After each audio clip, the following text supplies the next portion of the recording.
അതായത് കണ്ണൂർ ജില്ലയിലെ കൊട്ടിയൂർ പഞ്ചായത്തിലെ ചപ്പമല എന്ന് പറയുന്ന സ്ഥലത്താണ്. ഇത് വാർഡ് 11 ഇവിടെ ഈ ഒരു മലമുകളിലായിട്ട് വന്യമൃഗ ശല്യമൊക്കെ നല്ല രീതിയിലുള്ള പ്രദേശമാണ്. ആനയൊക്കെ നിരന്തരം ഇറങ്ങുന്ന സ്ഥലമാണ്.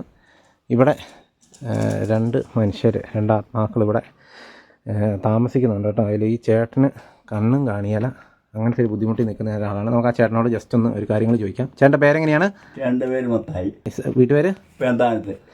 എത്ര വർഷമായി ചേട്ടാ ഇവിടെ താമസിക്കാൻ തുടങ്ങിയിട്ട്? ഇവിടെ താമസിക്കാൻ തുടങ്ങിയിട്ട് കൃത്യം പറഞ്ഞാൽ 50 വർഷം കഴിഞ്ഞു. എത്ര വർഷം ചേട്ടന് കണ്ണിന് പ്രശ്നം ഉണ്ടായിട്ട്? കണ്ണിന് പ്രശ്നം ഉണ്ടായിട്ട് ഇപ്പോൾ 8ാം വർഷം. 8ാം വർഷം എന്ന് പറഞ്ഞു കഴിഞ്ഞാൽ ഇവർ ഈ സ്ഥലം എടുക്കുമെന്ന് പറഞ്ഞതിന് മുമ്പ് എനിക്ക് ഇല്ലാഴിയും തുടങ്ങിയായിരുന്നു. പിന്നെ ഇവര് നടത്തു പോകുന്ന പറഞ്ഞപ്പോഴത്തേന് പിന്നെ ആകെപ്പാടെ മൊത്തം സ്ഥലം എടുക്കാന്ന് പറഞ്ഞാൽ ഈ ഫോറസ്റ്റിലേക്ക് ഫോറസ്റ്റുകാർ ഏറ്റെടുക്കുമെന്ന് പറഞ്ഞായിരുന്നു. ഏറ്റെടുക്കുമെന്ന് പറഞ്ഞു. അവരെ പിന്നെ എടുക്കുമെന്ന് പറഞ്ഞിട്ട് ഇപ്പൊ 8 കൊല്ലമായി. എന്നിട്ട് 15 ലക്ഷം രൂപ തരാന്ന് പറഞ്ഞു. 15 ലക്ഷം രൂപ തരാന്ന് പറഞ്ഞു. ഒരു വീട്ടിൽ എത്ര കുടുംബക്കാരുണ്ടെങ്കിൽ അപ്പന മക്കളൊക്കെ ഉള്ള ഒരു വീട്ടില് 2 കുടുംബക്കാരുണ്ടെങ്കിൽ അവർക്ക് 15 ലക്ഷം രൂപ വീതം ഒരു കുടുംബത്തിൽ.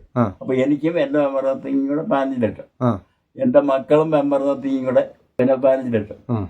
അങ്ങനെ ഒരു കുടുംബത്തിൽ എത്ര ആൾക്കാരുണ്ടോ, അങ്ങനെ കുടുംബങ്ങളുണ്ടോ, ഒരു കുടുംബത്തിലുള്ള കുടുംബക്കാർ എങ്ങനെ ഉണ്ടെങ്കിൽ അങ്ങനെയുള്ള ആൾക്കാർക്ക് ആണ് 15 ലക്ഷം രൂപ വെച്ച് ഇവർ കൊടുക്കാന്ന് പറഞ്ഞത്. അങ്ങനെയാണ് നമ്മളോട് പറഞ്ഞത്. അപ്പൊ അതും പ്രകാരമാണ് നമ്മൾ നിൽക്കുന്നത്. ഇപ്പൊ 8 വർഷമായിട്ട് ഇപ്പൊ ഒരു ഇടപാടുമില്ല. അതുകൊണ്ട് നിങ്ങൾക്ക് ഇവിടെ ഒരു കൃഷിയും ചെയ്യാൻ പറ്റുന്നില്ല. ഒറ്റ കൃഷി പോയിട്ട് കൃഷിയുള്ള കൃഷി പോലും കിട്ടുന്നുണ്ട്. ചെയ്യേണ്ട കൃഷി ചെയ്യണ്ട, ചെയ്ത് വെച്ചേക്കുന്ന തെങ്ങോ റബ്ബർ അതേ എടുക്കാൻ നോക്കാം. അതിനൊന്നും ഒരു ആദായം കിട്ടുന്നില്ല. തെങ്ങ് കായ്ച്ചു വന്നാൽ അന്നേരം കുരങ്ങ് കയറി അത് കിളിച്ച് കളയും. വല്ലതും ഉണ്ടാവുമോ? എല്ലാ തരം വന്യമൃഗങ്ങളും ഉണ്ടല്ലോ ഇവിടെ. എല്ലാ തരവും ഉണ്ട്. കുരങ്ങുണ്ട്, പന്നിയുണ്ട്, കടുവയുണ്ട്, പുലിയുണ്ട്, ആനയുണ്ട്. ആന മിനിഞ്ഞാന്നും കൂടെ വന്നു.